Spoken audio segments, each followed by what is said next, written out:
안녕하세요. 회사 생활 열심히 하며 아들과 함께 행복하게 살아가고 있는 여자입니다. 결혼, 임신, 출산을 겪으며 많이 힘들고 고단하긴 했지만 이혼까지 할 거라곤 생각하지 못했는데요. 아들을 생각한다고 망설이기만 했는데 아들과 제 삶을 위해서 이혼이 필요하다는 걸 인지한 그 순간 결심했어요. 이혼을 결심하기 전까지 정말 많은 고민과 생각을 했네요. 하지만 막상 이혼하고 나니 후회는 없을 만큼 참 좋더라고요. 물론 아이에게 아빠를 빼앗은 것 같아 미안하긴 했지만 제품에서 비로소 그 나이 또래의 아이답게 자라는 아들을 보며 다시 한번 이혼하길 잘했다고 생각하곤 해요. 서론이 조금 길었나요? 그러면 아이까지 있는데 도대체 왜 이혼을 하게 되었는지 사연 한번 들어보실래요? 남편이 변하기 시작한 건 제가 일을 그만두고 난 후부터였어요. 제가 일을 하며 돈을 벌 때만 해도 그렇진 않았는데 출산을 하고 육아를 하느라 일을 쉬면서부터는 돈을 지나치게 아끼기 시작하더군요. 어느 날은 아이의 기저귀를 갈아주려 하는데 조금 더 있다가 갈아주란 말을 하더군요. 보니까 방금 싼 거 같은데 한 번 더 싸면 갈아. 어차피 자주 싸잖아. 뭐? 아무리 그래도 그건 좀 아니지 않아? 그러다 짓무르기라도 하면 애가 얼마나 힘들겠어. 아껴야 잘 살지. 그렇게 쓰면 기저귀 값이 감당될 것 같아? 아낄 수 있는 건 아끼고 살아. 여보, 우리 이렇게까지 아끼면서 살아야 할 정도로 힘들진 않잖아. 쓸 건 좀 쓰고 살자, 응? 쓸 거 다 쓰고 살면 돈은 언제 모아? 애 어릴 때도 돈이 이렇게나 드는데 크면 클수록 얼마나 더 큰 돈이 들 거야. 당신 이제 복직은 끝났다고 봐야 할 건데 아낄 수 있는 건 아끼면서 최대한 모으고 살아야 할 거 아니야? 나만 좋자고 이래? 다 우리 가정을 위해서 이러는 거니까 힘들어도 좀만 참아. 이해는 되지 않지만 말이 틀린 말은 아니었죠. 맞벌이를 할 수 있다면 가장 좋겠지만 현실적으로 힘든 부분이기도 했으니까요. 거기에다 아이가 크면 클수록 여러모로 큰 돈이 들 거란 말도 틀리진 않다고 생각했어요. 전 남편의 뜻에 따라 절약하며 살기 시작했고, 때론 돈으로 과하게 구는 남편이 불만이긴 했지만 웬만하면 따라주려고 노력했네요. 하지만 아이가 크면 클수록 이럴 때 쓰자고 모은 돈도 쓰지 않는 남편에게 불만이 생겨나기 시작했죠. 아이가 크면 몸에 맞는 옷과 신발이 필요한데 여기저기 해진 옷을 얻어와 이 정도면 새거나 다름없다며 입히지를 않나 어떤 날엔 옷 수거함에서 옷을 가지고 올 때도 있었거든요. 당신 밤마다 나가서 뭘 하나 했더니 헌옷 수거함에서 남들이 버린 옷 가지고 온 거였어? 우리 아들 어디서 주워온 애 아니고 당신 친자식이야. 어떻게 남이 버린 옷을 가져다 입힐 생각을 해? 남편이 한가득 가지고 온 남들이 입다 버린 옷을 던지며 화를 냈고 남편은 다시 그 옷들을 주워 내밀며 이렇게 말하더군요. 헌옷 같지도 않구먼. 뭘 또 그렇게 화를 내? 하루가 다르게 크는 게 애들인데 철마다 어떻게 새 옷 입히면서 살아? 깨끗하게 빨면 되니까 그냥 입혀. 그렇게 깨끗하면 당신이나 입어. 난 절대 이딴 건 우리 아들한테 못 입히니까. 도대체 내가 몇 번을 말해야 해? 아껴야 나중에 잘 산다고 했잖아. 다 우리 가정을 위해서 이러는 거라고. 나라고 우리 아들한테 새 옷 입히기 싫어서 이러는 줄 알아? 마음이 그렇게 굴뚝이면 실천을 좀 해, 실천을. 하여튼 다신 이딴 거 가지고 오지 마. 아무리 나중을 위해서라곤 하지만 이딴 건 절대 허락 못해. 당신이 허락 못하면 어떻게 할 건데? 어차피 생활비는 내가 주는데. 정 이런 게 싫으면 생활비에서 잘 아껴서 애 옷 사줘. 그러면 되잖아. 밖에서 낳아온 자식도 아니고 이건 아니다 싶더라고요. 결국 헌옷은 제가 다시 버려버렸고 남편은 그 후로 생활비를 제외한 다른 돈은 주지 않더라고요. 이것뿐만이 아니었어요. 결혼기념일엔 수기 가계부를 사와 이렇게 말하더군요. 어플 받으면 공짜로 다 쓸 수 있는데 내가 특별히 결혼기념일이라고 큰 돈 좀 썼지. 신경 써서 사온 가계부니까 빼먹지 말고 써서 날마다 보여줘. 알겠어? 당신 지금 이걸 선물이라고 사온 거야? 이게 도대체 누굴 위한 선물이야? 누굴 위하긴. 당신이랑 나를 위한 선물이지. 좀 귀찮더라도 습관 들이고 나면 여러모로 좋은 거니까 빼먹지 말고 써. 이처럼 기가 막히고 코가 막힌 일들은 참 많았지만 참고 살려고 애썼습니다. 잘 먹고 잘 살자고 저런다는데 계속 말 꺼내는 것도 싫었고 말이 통하지 않는 사람을 설득하길 포기해버렸던 것이었죠. 무엇보다 저는 능력이 없었고 아이는 너무나도 어린 상태였어요. 그래서 그때는 이혼은 생각도 하지 못했죠. 이 어린아이의 양육권도 보장받지 못할 뿐더러 설사 일이 잘 풀려 제가 양육권을 가지게 된들 혼자 잘 헤쳐나갈 용기가 없더군요. 그런데 결국 참지 못할 일이 생겨났어요. 바로 아이가 아파 병원에 가게 되는 일이 있었을 때인데요. 어느 날 아이가 기침을 심하게 하며 콧물을 흘리더라고요. 저런 증상을 보이고 나면 늘 열이 났던 아이라 바로 병원에 가려고 했고 그런 사실을 한 남편은 또 잔소리를 하기 시작하더군요. 병원 가게? 고작 기침 좀 하고 콧물 좀 난다고? 얼굴을 보지 않아도 남편의 표정이 머릿속에 그려지더라고요. 이미 삐딱선을 탄 남편의 말에 저 역시 말이 곱게 나가지 않았죠. 다른 것도 아닌 아이가 아픈 문제였으니까요. 고작이라니? 당신은 잘 모르나 본데 이러고 나면 꼭 열난단 말이야. 일찍 가서 약 먹이는 게 나아. 애도 고생 덜하고 돈도 덜 들고 말이야. 그건 당신 생각 아니야? 내가 보기엔 그냥 두면 자연스레 괜찮아질 것 같은데 뭘. 애들이야 다 아프면서 크는 거지. 유난 떨지 말고 따뜻한 물이나 먹여. 그러면 다 나아. 고작 몇천 원이 아까워 졌단 말이나 해대는데 화가 나더라고요. 다른 건 몰라도 이것만큼은 참을 수가 없었어요. 제발 적당히 좀 해. 이게 가정을 위해 돈을 아끼는 거라고 생각해? 어디가 가정을 위하는 건데? 이 모든 게 우리를 위해서 이러는 거잖아. 내가 괜히 이러겠어? 우리를 위해서? 우리를 위하는 거라고 생각해? 애 제대로 된 옷 한 벌 못 입히는 게? 애가 아픈데 병원도 못 가게 하는 게? 먹고 싶다는 것도 제대로 못 먹이고 남들 다 아는 나들이 한번 안 나가는 게? 도대체 뭐가 우리를 위하는 거냐고. 그렇게 해서 우리 아낀 돈이 얼마인 줄이나 알아? 하여튼 집에서 살림만 하니까 뭘 몰라 저런 말을 하는 거지. 그 돈이 얼마나 되는지 나한테 알려준 적이나 있어? 그리고 난 그 돈 궁금하지도 않아. 그 돈이 얼마든 간에 나랑 우리 아들은 지금 불행해. 이렇게 사는 거 불행하고 지긋지긋하다고. 나라고 좋아서 이렇게 사는 것 같아? 내가 번 돈 나도 내 마음대로 못 쓰면서 사는 삶이 나도 달갑진 않다고. 그래도 당신이랑 우리 아들을 위해서 이러는 건데 당신까지 꼭 이렇게 예민하게 굴어야겠어? 예민? 지나가는 사람 붙잡고 물어봐. 내가 예민하게 구는 건지 당신이 지나치게 구는 건지. 애가 아프다는데 아프면서 크는 거라고? 따뜻한 물 먹이면 다 낫는다고? 당신한테 같이 유난 떨어달라는 뜻도 아니야. 그저 아플 땐 병원에 데리고 가고 애가 먹고 싶다는 게 있으면 다는 아니더라도 3번 중 1번이라도 사주면서 살자는 거야. 그게 예민하게 구는 거냐고. 아니, 다 가정을 위해서 그런다는 걸 이해를 못해? 여러분은 이해가 되시나요? 다른 건 몰라도 애가 아픈데 병원비를 아끼려고 드는 남편의 행동이 말이에요.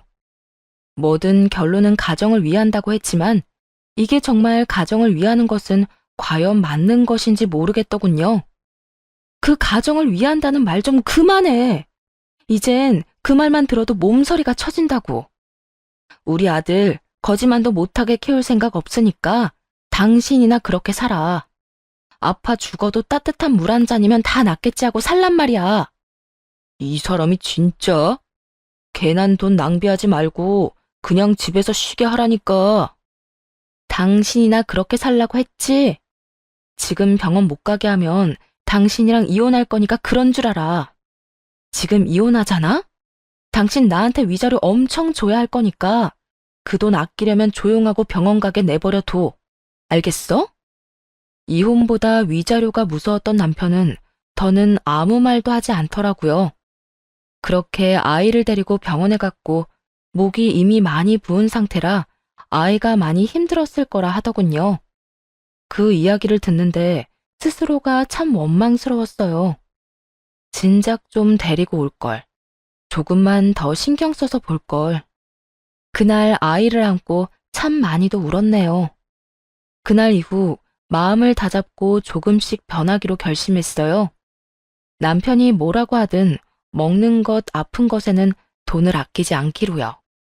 남편의 반발은 심했지만 잘 먹는 아이를 보면 그 정도야 한 귀로 듣고 한 귀로 흘리는 것이 가능했습니다. 여기까지만 했다면 아마도 가정을 지키는 선에서 제 방법대로 대응하며 살았을 거예요. 하지만 무엇보다 화가 나는 것은 따로 있었네요. 이혼까지 결심하게 된 원인이기도 하고 말이에요. 그건 바로 가정에선 돈을 그렇게 아끼는 남편놈이 시댁에는 돈을 전혀 아끼지 않는다는 것이었어요. 특히 시모에겐 돈을 어찌나 잘 쓰는지 아들에겐 그렇게 아끼던 놈이 시모에겐 계절마다 옷을 사주고 있었습니다. 그것만 해도 열불이 터지는데 도저히 참을 수 없는 일이 일어나고야 말았죠. 날이 쌀쌀해지자 시모는 밍크코트 타령을 해대기 시작했고 어느 날은 시댁에 갔더니 떡하니 시모가 밍크코트를 입고 있더라고요. 그냥 보아도 저렴한 라인이 아닌 꽤 비싼 값을 치렀을 법한 밍크코트 말이에요. 어머님, 그 밍크코트 결국 사신 거예요? 엄청 비싸 보이는데. 그럼 우리 아들이 사줬지. 난 이렇게까지 비싼 건 필요 없다고 했는데 우리 아들이 기왕 살 거 좋은 거 사라고 해서 하는 수 없이 매장에서 제일 비싼 걸로 샀어. 이걸 남편이 사줬다고요? 그래. 나한테 아들이 네 남편 말고 또 있니? 어때? 예쁘니? 따뜻하기도 얼마나 따뜻한지. 이거 입고 있으면 따로 보일러 틀 필요가 없다니까. 역시 우리 아들이 최고야. 넌 좋겠다. 이런 남편도 있고 말이야. 시모는 눈치도 없이 자랑을 하기 시작했고 저의 분노는 폭발 직전이 되었습니다. 하나뿐인 제 아들은 제대로 된 겨울 점퍼가 없어서 다 해진 것을 입히고 다니니까 그걸 보다 못한 친정에서 애 옷을 사다 주는 지경이었는데 말이에요. 애 아빠라는 놈은 시모에게 저렇게 비싼 밍크코트나 사주고 있었으니 아무래도 화가 나지 않으면 그게 이상하지 않겠어요? 그쯤 되자 우리가 잘 먹고 잘 살자고 아끼고 산 것이 아니라 시모에게 잘하기 위해 거지같이 살았단 생각밖엔 들지 않았어요. 바로 집으로 돌아와 남편에게 따지기 시작했고 남편의 반응은 더욱 저를 화나게 만들더군요. 당신 어머님 밍크코트 사줬다며? 그것도 매장에서 제일 비싼 옷으로. 당신이 제정신이야? 어떻게 그렇게 큰 돈을 쓰면서 나한테 말도 안 해? 내가 내 돈으로 우리 엄마한테 옷도 못 사줘. 그리고 이왕 사는 거 좋은 거 사면 오래 입고 좋잖아. 싼 게 비지떡이란 말도 몰라? 웃기더군요. 어쩌다 아들 옷 하나 사줄 때는 할인하는 것도 아니고 원가가 저렴한 것 중에서도 가장 저렴한 한 번 빨고 나면 입지도 못할 그런 옷을 사주면서 시모 옷은 저딴 기준에서 고르고 골라 사줬다고 하니 말이에요. 저만 점점 더 화가 오르고 있었고 그에 비해 남편은 평온 그 자체였죠. 그걸 그렇게 잘 아는 사람이 애 옷 살 땐 제일 저렴한 걸로 고르고 골라서 사주냐? 에이, 엄마랑 우리 아들이랑 비교하면 안 되지. 우리 아들이야 앞으로 살면서 더 좋은 거, 더 비싼 거 걸치면서 살겠지만 우리 엄마는 아니잖아. 언제 돌아가실지도 모르는데 살아계실 때 좋은 거 해드려야지. 차별도 적당히 해야 넘어가지. 애는 아파도 병원도 못 가게 하고 거지꼴로 살게 하면서 어머님께는 밍크코트? 이게 말이 된다고 생각해? 당신이 생각해도 당신 행동이 심하다고 생각 안 해? 그리고 그런 논리면 우리 친정에도 밍크코트 정도는 사줘야겠네. 어머님이나 우리 엄마나 나이는 비슷하잖아. 언제 어떻게 될지 모르는 건 매한가지인데 나도 우리 엄마 밍크코트 한 번은 입혀줘야겠네. 이때껏 누구보다 태어나던 남편은 친정엄마 이야기에 화들짝 놀라며 언성을 높이기 시작하더군요. 내가 왜 당신 집까지 챙겨야 해? 이건 확실하게 하자. 내가 벌어온 돈으로 우리가 생활은 하고 있지만 그렇다고 해서 그 돈들이 당신 돈은 아니야. 내 돈이지. 난 내 돈으로 당신 집까지 챙길 생각 없으니까 그런 줄 알아. 섭섭하다는 말로는 심정을 다 표현하기 힘들더라고요. 울컥하면서도 화도 나고 그러면서 또 이런 이야기나 들으려고 그토록 헌신적으로 살았나 하는 생각이 들며 눈물이 왈칵 쏟아져 내릴 것만 같았어요. 하지만 저렇게 뻔뻔하게 구는 남편 앞에서 울고 싶진 않았기에 눈물을 가까스로 삼키며 이야기를 이어나갔습니다. 당신 말 진짜 웃기게 한다. 당신 돈? 당신이 마음 편히 회사 다닐 수 있는 게 다 누구 덕인데 그렇게 당당히 내 돈이라는 말을 해? 내가 집에서 애 보고 당신 뒷바라지 다 해주니까 가능한 일이라고. 그러니까 그건 당신 돈만 되는 게 아니다 이 뜻이야. 그게 무슨 말도 안 되는 소리야. 내가 나가서 내가 힘들게 일해서 번 돈인데 왜 그게 당신 돈이야? 당신은 그저 나한테 얹혀 사는 사람일 뿐이라고. 그러니까 내 돈으로 내가 어디에 쓰든 상관하지 마.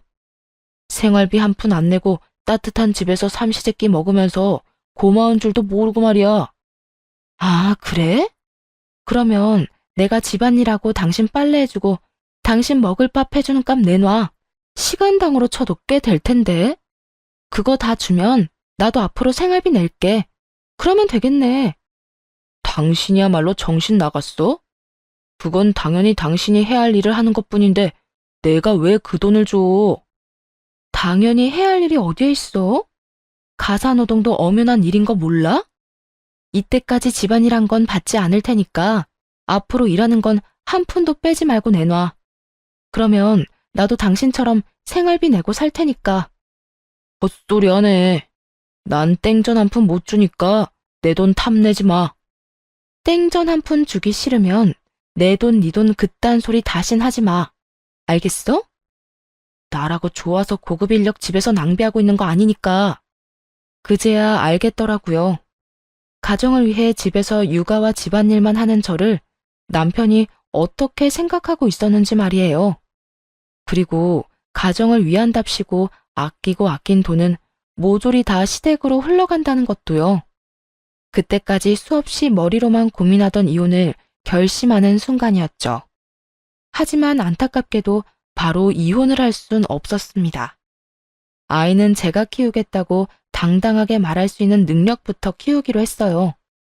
다행스럽게도 마침 제가 다니던 회사에서 다른 분이 육아휴직에 들어가게 되었고 제 사정을 알고는 다시 불러주어 복직을 하게 되었네요. 아이를 어린이집에 보내기로 했고 하원이라든가 갑작스럽게 아이에게 생기는 불가피한 일은 친정 부모님의 도움을 받기로 했어요. 괜한 문제로 남편과 싸워야 하는 시간 낭비는 하고 싶지 않았으니까요. 복직 소식을 들은 남편은 응원은 못해줄 망정 비아냥대며 비웃어대더군요. 복직? 그 회사도 참 일 시킬 사람이 없긴 없는가 보네. 당신 같은 사람을 다시 부르고 말이야. 당신 회사만 할까? 이렇게 인간 이하인 사람인 줄도 모르고 일 시키고 월급까지 주고 있으니 그 회사 안목도 알만하네. 당신 무슨 말을 그렇게 해? 당신이 먼저 시작했어. 와이프가 복직했다고 하는데 축하는 못해줄 망정 그딴 말이나 하는데 나라고 당신한테 좋은 말을 해줄 거라 생각했어? 당신 말은 틀렸어도 내 말은 틀린 말은 아니잖아. 몇 년 동안 집구석에서 살림이나 하고 애나 키우던 여자가 복직한다고 해서 맡은 일이나 제대로 처리할 수 있을 것 같아? 그거야 두고 보면 알겠지. 내가 일을 잘해서 회사에 둘도 없는 인재가 될지 누가 알아? 착각은 자유라고 해도 그 정도면 심하다고 생각 안 해? 하긴 직접 부딪혀봐야 알지. 아마 일주일도 안 돼서 나한테 생활비 받았을 때가 좋았다고 생각할 거다. 그때까지 일 그만둔다고 다시 생활비 좀 달라고 매달리지나 마. 당신은 잘 모르나 봐. 당신 웬만한 진상 상사보다 훨씬 더 심한 진상이라는 거. 내가 당신도 버티고 살았는데 그까짓 회사 생활이 힘들다고 도망칠 것 같아? 뭐라고? 너 진짜 아까부터 말이 심한 거 아니야? 남편한테 진상이 뭐야, 진상이? 가만히 있는 사람 먼저 건드렸을 땐 이 정도는 각오했어야 하는 거 아니야? 그리고 당신 진상 맞잖아. 진상 보고 진상이라고 하는데 무슨 문제라도 있어? 당신 계속 진상 그러는데 내가 무슨 진상이야? 집에서는 세상 둘도 없는 짠돌이라서 애 옷 한 벌, 병원비도 아끼는 사람이 자기 집에는 재벌집 상속자처럼 돈 써대면 그걸 진상이라고 하는 거야. 정작 아끼는 게 없어야 할 가정에서 아낀 돈으로 효자짓이나 하고 다니는 걸 다른 말로 표현할 게 있다고 생각해? 아, 그리고 애 키우고 집안일 하는 건 하찮게 여기면서 네 돈 내 돈 하는 것도 진상 중에 완전 진상이지. 웬만하면 말다툼을 하며 시간 낭비를 하고 싶지 않아 피해왔는데 그날만큼은 지금껏 하고 싶던 말들을 다 쏟아냈네요. 이런 반응의 남편은 많이 당황한 모양이더라고요. 평소에 제 모습과는 달라도 완전 다른 모습이었으니까요. 그리고 이런 말들이 전곡을 찌르기도 한 모양이었어요. 가만히 노려보던 남편은 말을 돌리며 다시 비아냥대기 시작했죠. 그래, 여자하고 말싸움 해봤자 남자만 손해지. 앞으로 두고 볼게. 언제 잘리게 될지 말이야. 그리고 나한테 언제 생활비 타령을 할지 지켜보는 재미가 있겠네. 혼자 헛된 기대 마음껏 해. 난 당신 기대처럼 잘릴 생각 절대 없으니까 말이야. 오히려 당신보다 더 인정받고 당신보다 더 많이 벌고야 말 거니까 두고 봐. 처음엔 남편의 이런 반응이 화가 났는데 시간이 조금 지나니 오히려 고맙더라고요. 남편 덕에 도끼를 제대로 충전했으니까요. 일을 하며 남편의 도움을 받기 싫었기에 혼자 아들을 돌보는 것은 물론 집안일도 신경 쓰며 바쁘게 살았네요. 그렇게 3년이 지났어요. 일만 시작하면 당장이라도 이혼하고 아들을 데리고 나와 잘 살 수 있을 거라 생각했는데 현실은 그리 녹록지 않더라고요. 우선 전셋집이라도 마련할 돈을 모아야 했고 회사 내에서도 입지를 다질 필요가 있었죠. 3년이란 시간 동안 남편은 점점 더 뻔뻔해졌지만 당장이라도 이혼하고 싶었던 마음은 점점 진정되더라고요. 돈을 벌기 시작하니 부딪히는 부분이 없어지기도 했고 그동안 각자의 삶을 살다 보니 그랬던 것 같아요. 이대로라면 아들의 아빠 자리는 지키고 있게 해주려고 했는데 그것마저도 남편 스스로 걷어차는 일이 일어나고야 말았습니다. 그날도 다른 날과 마찬가지로 아이를 유치원에 맡기고 출근을 했던 날이었어요. 그날따라 정신이 없이 일을 하고 있는데 선생님께 전화가 오더라고요. 어머님, 혹시 바쁘실까요? 왜 그러세요? 애한테 무슨 일 있나요? 그게 오늘 비가 와서 야외 활동 대신 원에서 체육 활동을 하다가 친구가 넘어지면서 준이를 밀었나 봐요. 준이가 같이 넘어지면서 책상에 찍혔는데 눈 위가 찢어졌어요. 지금 병원으로 데리고 가려고 하는데 혹시 따로 원하시는 병원이 있으실까요? 찢어졌다고요? 아니, 얼마나요? 심하게 다쳤어요? 원하는 병원은 따로 없긴 한데 일단 가까운 곳 중에 가장 큰 병원으로 가주세요. 아, 준이 사진도 좀 보내주시고요. 병원 정해지면 따로 문자도 좀 주세요. 진정이 되지 않더라고요. 사진 속 아이는 피를 흘리며 울고 있었고 이미 저도 함께 울고 있었네요. 그래도 애아빠라고 그런 순간이 되자 남편이 생각나더라고요. 바로 아이의 사진을 보내고 전화를 걸었어요. 여보, 사진 봤어? 준이 유치원에서 다쳤대. 봤는데 어쩌다 이렇게 된 거야? 친구가 넘어지면서 밀었다나 봐. 그 바람에 책상에 잘못 찍히는 바람에 눈 위가 찢어졌대. 지금 병원 가보려고 하는데 나 놀라기도 많이 놀라고 큰일이라도 날까봐 무서워. 당신도 같이 좀 가주면 안 돼? 지금 많이 바빠? 무섭기는 뭐가 무서워. 눈가 좀 찢어진 거 가지고. 난 지금 바빠서 못 가니까 혼자 얼른 가봐. 그리고 병원비는 상대방 애 부모한테 달라고 해. 알겠어? 괜히 괜찮다, 애들끼리 그럴 수도 있다 그딴 말 하지도 말고 최대한 화 많이 난 척하면서 병원비 제대로 받아내란 말이야. 당신은 우리 애가 다쳤다는데 할 말이 그거밖에 없어? 그러면 이거보다 중요한 말이 있어? 이미 다친 건 다친 거고 병원비라도 받아내야 할 거 아니야. 하여튼 난 못 가니까 가서 알아서 해결해. 아니다. 그냥 그 부모 연락처 나한테 보내. 내가 알아서 할 테니까. 화를 내고 있을 시간도 없었어요. 전화를 끊고 곧바로 병원으로 향했고 급한 치료를 끝낸 아이와 집으로 돌아왔네요.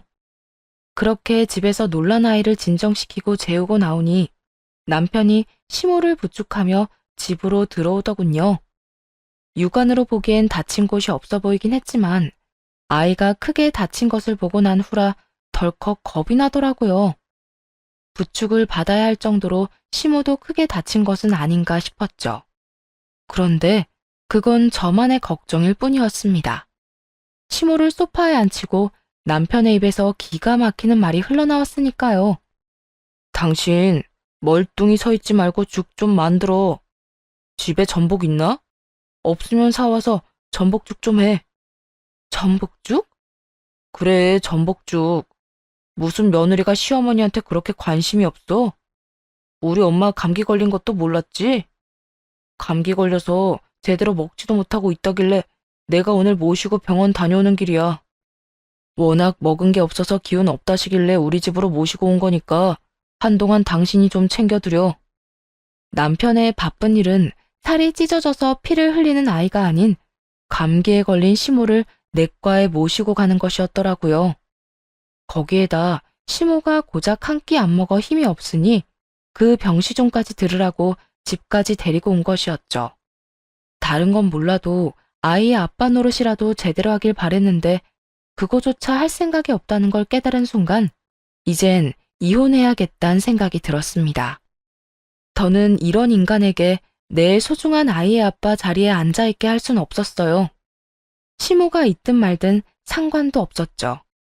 그 자리에서 바로 남편에게 이혼을 통보했네요. 우리 이혼하자. 더는 당신 같은 사람이 내 아들 아빠로 있는 꼴 보고 싶지도 않다. 뭐? 이혼은 무슨 이혼이야. 전복죽 끓이라고 한 게 이혼 사유나 된다고 생각해? 당신은 고작 내가 전복죽 하나 때문에 이혼 이야기를 꺼낸다고 생각하는 거야? 조금만 생각해봐도 충분히 이혼 사유를 알 수 있을 텐데 생각이 그렇게나 없어? 생각을 해봐도 이혼할 만한 이유가 없어서 이러는 거야. 도대체 갑자기 이혼하자는 이유가 뭔데? 그것도 우리 엄마도 있는 자리에서. 당신이 이따위니까 내가 이혼하자고 하는 거야. 오늘도 그래. 당신은 우리 애보다 당신 엄마가 더 중요하잖아. 부모님 아프면 병원 정도는 모셔다 드릴 수도 있지. 그런데 오늘은 우리 애도 많이 다쳤잖아. 내가 많이 놀라고 겁난다는 이야기까지 했는데 당신 뭐라고 그랬어? 바쁜 일 있다고 병원비나 제대로 받아내라고? 그게 아빠가 할 말이야? 적어도 많이 다쳤냐, 애가 많이 놀라진 않았냐고 물었어야지. 지금 들어와서는 뭐가 틀린 줄 알아? 애 이야기는 한마디도 안 하고 전복죽? 전복죽 같은 소리 한다. 집구석에 전복 한 마리라도 사다 주고 그딴 말을 해. 내 말이 틀렸어? 병원비는 다 받아내야 할 거 아니야. 잘잘못은 따져서 손해는 안 봐야지. 그리고 내가 그까지 병원 좀 안 가서 애가 어떻게 됐어? 그런 것도 아니잖아. 당신 화난 거 알겠으니까 이혼 같은 헛소리 하지 말고 얼른 죽이나 끓여. 이혼하려면 변호사 선임도 해야 하고 돈이 얼마나 드는데 이혼은 무슨 이혼이야? 돈 좀 번다고 돈 무서운 줄 몰라. 안 되겠어. 앞으로 당신 월급도 나한테 다 내놔. 내가 관리할 테니까. 헛소리나 계속해대는 남편이나 그런 남편의 말이 하나 틀린 것이 없다는 듯 고개를 끄덕이는 시모나 어느 하나 멀쩡한 사람이 없어 보이더군요. 그렇게 정신을 못 차려준 덕분에 이혼에 대한 제 의지는 더욱 확고해지긴 했지만요. 이런 상황에서도 변호사 비용이나 따지고 있으니까 내가 이혼하자고 하는 거야. 그리고 당신이 나랑 내 아들한테 어떻게 했는지 다 잊었어? 가정에서는 돈 한 푼이 아까운 인간이 시댁 일이라면 그게 얼마든 턱턱 쓰는 꼴도 참았더니 이젠 애가 저렇게 크게 다쳤는데 고작 감기 때문에 애랑 나를 버린다고? 난 더는 그딴 꼴 보고 싶지도 않고 참을 수도 없으니 이혼해. 이혼에 대한 의지가 확고해 보였는지 남편을 대신해 시모가 제 발목을 잡고 늘어지더라고요. 바로 아들을 빌미로 삼으면서 말이죠. 그래? 그렇게 못 참겠으면 이혼해야지. 단, 이혼하게 되면 우리 집 장소는 다시 볼 생각도 하지 말거라. 네가 낳았어도 엄연히 우리 집 씨앗이니 이혼할 땐 우리 장손하고 연도 끊고 나가란 말이야. 장손이요? 언제부터 어머님이 그렇게 장손을 중히 여겼는지는 모르겠지만 그렇게 중요한 장손이면 남이 입다 버린 옷이나 입고 다닐 때 옷이나 한 벌 사주지 그랬어요. 아니, 애가 고기 먹고 싶다고 노래를 부를 때 소고기라도 좀 사줬더라면 어머님이 지금 하는 그 장손 타령이 제 마음에 좀 와닿기라도 했을 텐데요. 따뜻한 집에서 잘 먹고 잘 살았으면 됐지. 이제 와서 불만이 뭐가 그렇게 많은지 모르겠구나. 내 아들이 고생해서 번 돈으로 부족함 없이 잘 살았잖아. 방금 내가 한 말 못 들었어요? 부족함 없이 산 건 우리가 아니라 어머님이랑 시댁 식구들이겠죠. 워낙 생각이라곤 없는 아들이 시댁 일이라면 와이프도 아들도 나 몰라라 하고 돈이란 돈은 다 써댔으니까요. 더는 두 사람이랑 하고 싶은 이야기도 없어요. 그러니까 장손 타령 그만하고 아들한테 이혼이나 빨리 하라고 설득이나 잘 해주세요. 이혼하라니까. 누가 이혼하지 말라고 그랬니? 다만 이혼은 하되 내 장소는 두고 가란 이 말이야. 남편도 그렇게 말귀를 못 알아먹어 사람 속을 뒤집어 놓더니 시모 역시 다를 바가 없더라고요. 그런 것도 유전이 되는 것인지 답답하기 짝이 없는 순간이었죠. 어떻게 말해도 알아듣지 못하는 시모를 똑바로 보고 한 글자 한 글자 천천히 집어주며 말해주었네요. 어머님이야말로 잘 들으세요. 그 집 구석 장손 아니고 내 아들이에요. 내가 낳고 나 혼자 키운 내 아들이라고요. 그러니까 내 아들한테 침 흘릴 생각 하지도 마세요. 뭐야? 너 끝까지 이렇게 나올 거니? 이렇게까지 행동하게 만든 게 그쪽들이에요. 장가간 아들이 정신 못 차리고 시댁 일에만 매달리면 그러면 안 된다. 애나 와이프 좀 챙기라고 한마디 하지는 못할 망정 밍크코트나 사달라고 하고 손주가 피가 철철 난다는데 감기 때문에 병원에나 가자고 하고 해달라고 조르는 엄마나 좋다고 가서 돈 쓰는 가정 버리는 아들이나 제정신 아닌 건 매한가지라고 생각 안 하세요? 듣고만 있기 거북했는지 남편이 화를 내며 나서더라고요. 입장을 바꿔 제가 남편의 입장이었다면 입이 10개라도 할 말이 없을 것 같은데 말이죠. 그 상황에서도 말이 많은 것을 보니 양심은 밍크코트를 살 때 돈과 함께 주고 왔나 싶었네요. 제정신이 아니야? 누가 할 말을 누가 하는 거야 지금? 당신이야말로 지금 제정신이 맞긴 해? 어떻게 우리 엄마한테 눈 똑바로 뜨고 그딴 말을 해? 얼른 사과해. 잘못했다고 싹싹 빌란 말이야. 내 말 못 들었어? 이혼하자고 했잖아. 이혼할 마당에 내가 예의 차리고 말까지 가려가며 해야겠어? 저기 저 소파에 앉아있는 사람은 당신한테나 엄마일 뿐이지 나한텐 이젠 옆집 아줌마만도 못한 보기 싫은 사람일 뿐이야. 그건 당신도 마찬가지고. 당신 진짜 끝까지 해보자 이거야? 그러니까 당신도 이혼이나 잘 준비해. 난 우리 아들 당신 같은 인간 손에서 크게 할 생각 없으니까. 끝까지 반성이란 모르는 남편이 순순히 이혼해 줄 리가 없었고 결국 소송까지 하게 되었네요. 소송을 준비하며 미리 전셋집도 구해두었고 아이를 양육하기엔 부족함이 없는 환경을 만들어 놓은 상태였죠. 이런 저와는 달리 남편은 제가 집을 나감과 동시에 집안일엔 신경도 안 쓴 듯 하더라고요. 그렇게 장손 타령을 하던 시모도 집안일을 해주기는커녕 돈만 받아가기 바빴고 말이에요. 양육 환경 면에서도 차이가 크긴 했지만 무엇보다 아이가 저만 원하는 상황이기도 했습니다. 당연한 결과였어요.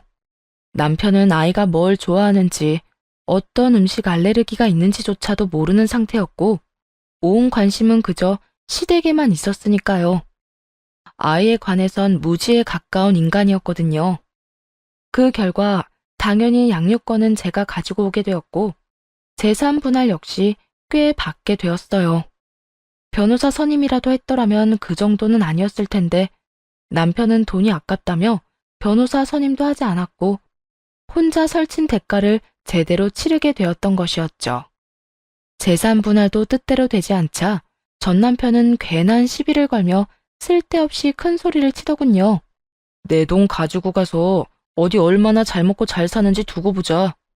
이래서 대한민국은 안 돼. 집에서 돈이나 쓰고 논 여자가 뭘 했다고 재산 분할을 그만큼이나 해주라는 거야? 네가 그딴 식이니까 재산 분할을 그만큼이나 해주라는 거야. 그러게 나처럼 변호사라도 선임했어야지. 잘한 짓거리는 단 하나도 없으면서 무슨 자신감으로 혼자 덜렁 나와서 소송을 해? 어깨 위에 그건 장식용으로 두지 말고 좀 써. 그러라고 달아놓은 거니까. 이까지 소송 좀 네 뜻대로 다 됐다고 기고만장한가 본데. 너처럼 펑펑 쓰면서 살면 망하는 건 시간 문제니까 내 돈 관리나 잘하면서 살아. 알겠어? 네 돈 관리나 잘하면서 살아. 알겠어? 이제 네 돈 아니고 내 돈이니까 신경 쓰지 마. 앞으론 애 문제 아니면 연락도 하지 말고 살자. 나야말로 바라는 바거든. 사는 게 힘들어도 나한테 다시 돌아올 생각은 하지도 마. 난 이제 너 같은 여자 지긋지긋하니까 말이야. 같은 마음이라니 다행이네. 제발 지긋지긋한 얼굴 보지 말고 살자. 그렇게 이혼을 하게 되었어요. 양육비에 대한 선고도 있었지만 당연히 주지 않더라고요. 받을 기대조차 없기도 했고 아들을 보여달란 말도 없어서 그냥 그 값으로 쳐주려고 했는데요. 이혼하고 2년 정도 뒤부터 애를 핑계로 계속 찾아오기 시작하더군요. 아이가 반기지도 않는데 꾸역꾸역 찾아와 갖은 친한 척은 다 한다 싶더니 어느 날은 전 시모도 함께 찾아왔더군요. 그날은 두 사람 다 짐까지 싸와 아들과 친한 척을 하길래 도대체 무슨 생각으로 저러나 물어보게 되었죠. 이번엔 당신 엄마도 모자라서 짐까지 싸서 들고 왔네? 2년 동안 연락 한 번 없더니 이제 와서 이러는 이유가 뭐야? 이유는 무슨 이유? 그냥 우리 아들이 얼마나 컸나 궁금해서 왔지. 짐은 매번 잠깐씩 보고 가니까 아쉬워서. 이번엔 한 며칠 지내면서 우리 아들이랑 시간 좀 보내려고. 엄마도 마찬가지고 말이야. 애 키울 때도 없던 부성애가 갑자기 생겼다고? 말이 되는 소리래. 우겨볼 셈인 것 같은데 그딴 거 안 통하니까 똑바로 말해. 꼴 보아하니 형편도 어려워진 것 같고 회사도 안 나가는 것 같은데 무슨 목적으로 찾아온 거야? 거짓골을 하고 온 전 남편과 전 시모를 몰아세웠고 전 시모가 추악한 속내를 드러내기 시작했습니다. 그게 사실은 너랑 이혼하고 얼마 안 지나서 우리 아들이 회사를 그만두게 됐지 뭐니. 회사 사정이 안 좋아져서 권고사직을 당하게 됐어.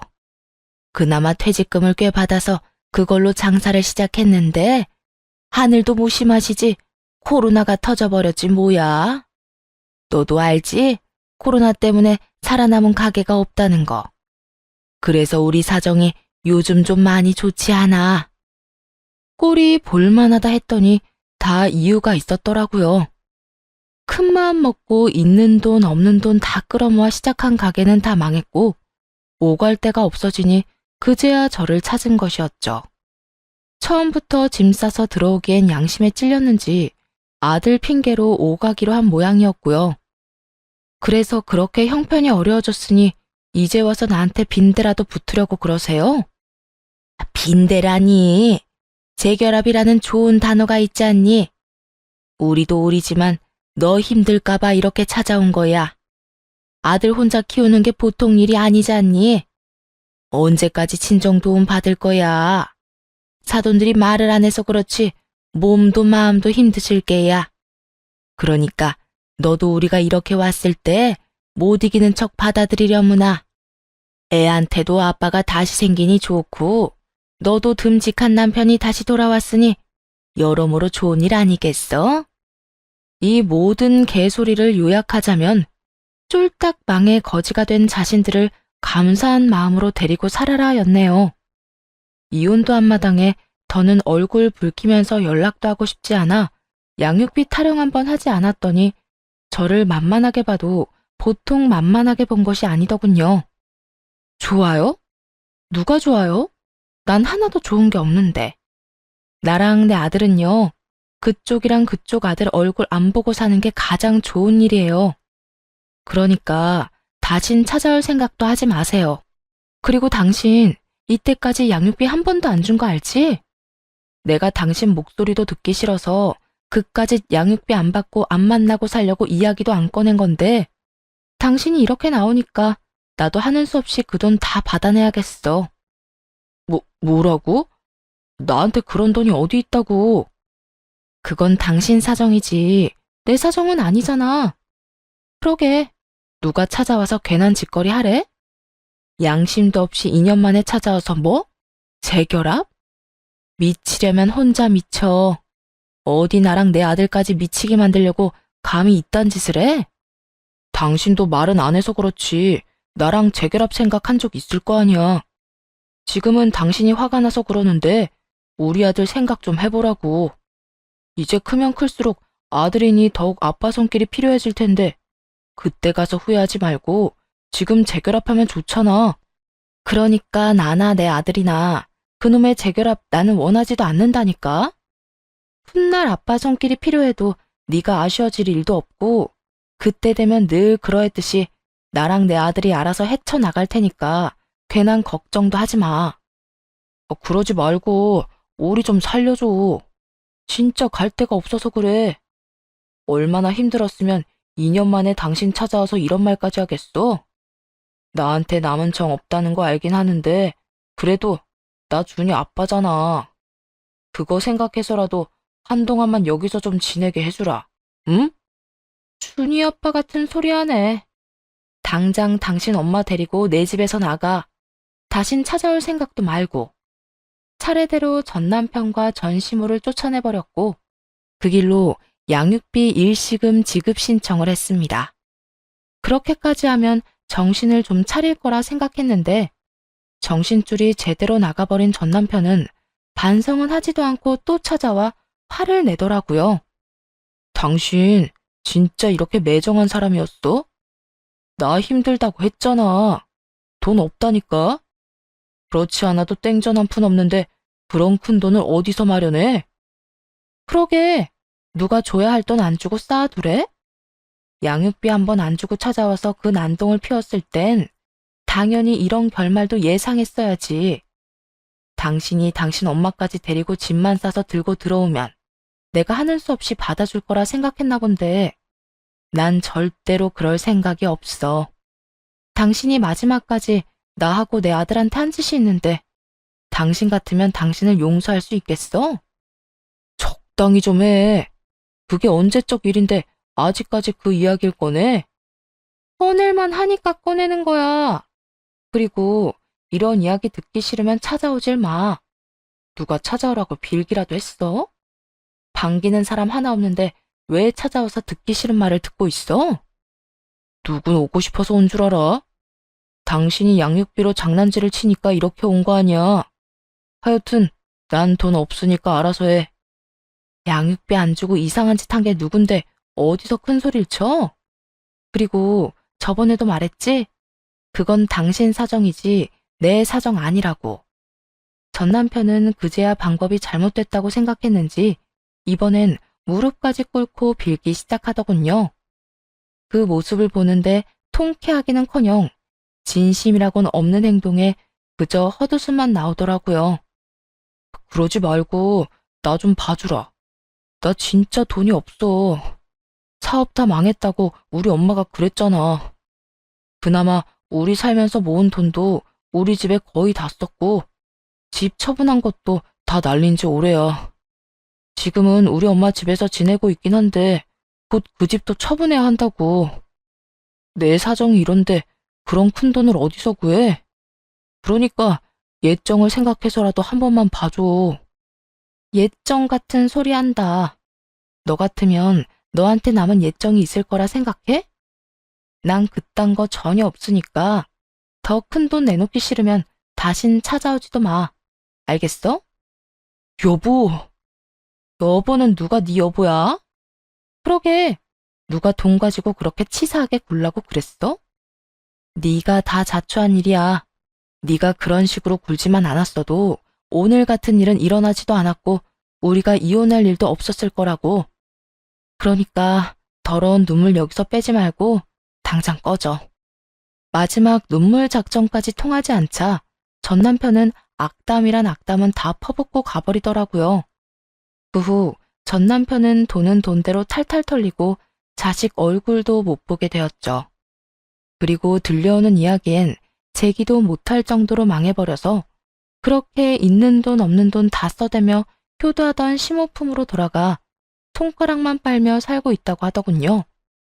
전 시무꼴도 볼만할 것 같더라고요. 손에 쥔 건 하나도 내놓지 않고 그렇게 아들 등골만 빼먹더니 돈줄이 끊긴 것도 모자라 쫄딱 망한 아들 데리고 사느라 있는 것도 하나둘 팔아버리고 하루살이처럼 살고 있다는 이야기를 들을 수 있었습니다. 남의 눈에 눈물 나게 하고 잘 사는 사람 몇 없다지만 전 시모와 전 남편의 마지막은 말로는 다 못할 통쾌함을 느끼게 해주었어요.